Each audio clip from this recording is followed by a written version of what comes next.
Blake's Seven, 1978, wasn't just another British space opera. It was a dystopian rebellion story so violent that the BBC received thousands of complaints about traumatized children. The creator designed it specifically to subvert everything Star Trek represented. It was absolutely magical. Very slightly dodgy. Actors walked off set over dangerous special effects, and the finale they aired was so bleak it remains controversial decades later. These are 16 facts about the series that killed its heroes and shocked a nation. Avon, it's me, Blake. Stand still! Terry Nation created it as anti-Star Trek, with criminals instead of heroes. Creator Terry Nation, famous for inventing the Daleks on Doctor Who, deliberately designed Blake 7 as the opposite of Star Trek's optimistic vision. He was tired of heroic space explorers with noble ideals saving the galaxy. Nation wanted criminals, terrorists, and morally compromised anti-heroes fighting a fascist government. The original pitch described it as Robin Hood in space meets the Dirty Dozen. The BBC was initially uncomfortable with protagonists who were convicted criminals and political dissidents. Nation argued this was more realistic than Starfleet's Utopian Federation. He wanted to show that resistance movements are messy, violent, and led by flawed people. The concept was revolutionary for 1978 British television. No science fiction series had featured such morally ambiguous protagonists. Nation's cynical vision defined the show's identity. Gareth Thomas quit after 2 seasons. Because he hated the character, Gareth Thomas played Rog Blake, the series' titular character and rebel leader. After 2 seasons, Thomas informed the BBC he was leaving. He'd grown to despise Blake intensely. Thomas believed Blake was a sanctimonious hypocrite who endangered his crew with reckless idealism. He told Terry Nation that playing Blake made him physically ill because the character's self-righteousness contradicted Thomas's personal politics. The BBC begged him to continue, but Thomas refused. His departure forced radical story changes for seasons 3 and 4. The series continued without its title character for 2 full seasons. Blake's absence became a running mystery that defined the later episodes. Thomas later admitted his hatred of Blake was unprofessional but genuine. He found the character morally repugnant. The BBC's special effects budget was so low. They used cardboard spaceships. Blake's Seven's special effects budget was approximately £2,000 per episode, a fraction of what American science fiction spent. Effects designer Matt Irvine built spaceships from cardboard, plastic bottles, and model kit parts purchased from hobby shops. The Liberator, the crew's alien spacecraft, was constructed from painted cardboard and cost less than £50 to build. BBC executives watched early footage and were embarrassed by the obvious cheapness. They requested improvements, but refused to increase the budget. Irvin did his best with minimal resources, creating effects that looked better than their cost suggested. However, the limitations were painfully obvious. Laser beams were literally flashlight beams added in post-production. Explosions were stock footage reused endlessly. Despite primitive effects, the series succeeded because of strong writing and performances. The cheap effects became part of its charm. Paul Darrow rewrote his own dialogue to make Avon more sarcastic. Paul Darrow played Kerr Avon, the cynical computer expert who became the series' breakout character. Darrow routinely rewrote his dialogue without permission, adding sarcastic quips and sardonic observations. Terry Nation initially objected to these unauthorized changes. However, test audiences loved Avon's acerbic wit far more than Blake's earnest moralizing. Nation reluctantly allowed Darrow to continue improvising. Darrow's rewritten dialogue made Avon the fan-favorite character. Many of Avon's most quoted lines were Darrow's inventions, not Nation's writing. Other actors grew resentful of Darrow's creative freedom and the attention he received. When Gareth Thomas quit, Avon naturally became the series' new protagonist. The series finale's massacre shocked Britain and generated thousands of complaints. The final episode, Blake, aired December 21st, 1981, ending with almost the entire crew killed in a brutal shootout. Avon shoots Blake, believing he's betrayed them. Federation troops then massacre Avon's remaining crew members on screen. The episode ended on a freeze frame of Avon surrounded by soldiers, about to be executed. British viewers were traumatized. The BBC received over 4,000 complaint letters within days. Parents were furious that a show watched by children ended with graphic violence and total defeat. Critics called it the most downbeat ending in television history. Producer David Maloney defended the finale, arguing it was honest about revolution's costs. The controversy dominated British newspapers for weeks. No mainstream science fiction series had ever ended so bleakly. Jacqueline Pierce's costume budget exceeded the entire special effects budget. Jacqueline Pierce played Servalan, the series' primary villain and supreme commander of the Federation.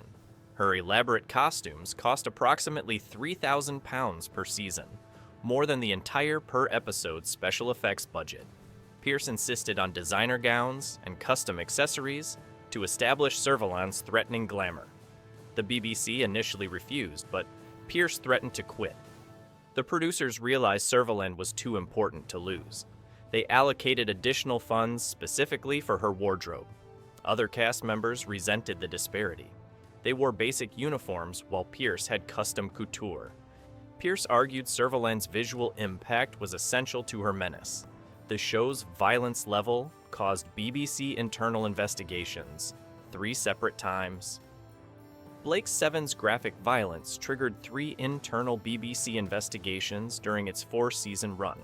The first came after Season 1's Pressure Point showed a main character graphically killed by landmine. The second investigation followed Season 2's Gambit, depicting torture and murder. The third occurred after the series finale's massacre. BBC's Broadcasting Standards Department questioned whether the violence was appropriate for pre-watershed viewing. The show aired at 7:30 p.m., when children comprised significant audience portions. Parents groups demanded it be moved to post-9 p.m. scheduling. The BBC refused, arguing the violence served dramatic purposes. Producer David Maloney was repeatedly called to defend content choices. Michael Keating's character. Vila was supposed to die in Season 2. Michael Keating played Vila Ristal, the crew's cowardly thief and comic relief. Terry Nation planned to kill Vila at the end of Season 2. The script for Star One originally showed Vila dying heroically during the final battle. Keating learned about this and pleaded with Nation to spare his character. He argued Vila's cowardice and survival instinct provided necessary contrast to the other characters' recklessness. Nation agreed and rewrote the ending. Vila became the only original crew member to survive all 4 seasons. Keating later learned that his character's survival was largely accidental. Nation had simply forgotten to kill him in later scripts. Vila's unlikely survival became a running joke among fans.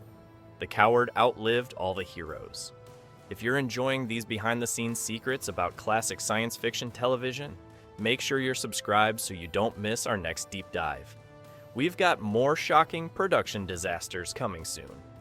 Now back to Blake's rebellion against the Federation. The Liberator spaceship was deliberately designed to look non-human and unsettling. Designer Ian Scoones created the Liberator spacecraft to look deliberately alien and uncomfortable. Terry Nation specified that the ship shouldn't resemble familiar human engineering. The Liberator was discovered by the crew, built by the extinct system civilization. Scoones designed it with organic curves, asymmetrical features, and uncomfortable proportions. The interior sets featured awkward angles and claustrophobic spaces. Actors complained the sets were difficult to navigate and uncomfortable to work in. This was intentional. Nation wanted the crew to feel like they were operating alien technology they didn't fully understand. The Liberator's weirdness emphasized that our heroes were criminals stumbling through a rebellion using stolen equipment. Sally Nivette left after 2 seasons over pay disputes and sexist treatment. Sally Nivette played Jenna Stannis, the smuggler and pilot. She left after season 2 due to pay disputes and frustration with sexist writing. Nivette was paid significantly less than male cast members despite equal screen time. She demanded pay parity and was refused. Additionally, Jenna's character was increasingly sidelined and given stereotypical feminine plots. Nivette complained that Jenna was being reduced to the girl, rather than the capable pilot and criminal she'd been in season 1. Terry Nation dismissed her concerns. Nivette quit rather than continue under those conditions. Her departure was announced as creative differences, but she later revealed the truth.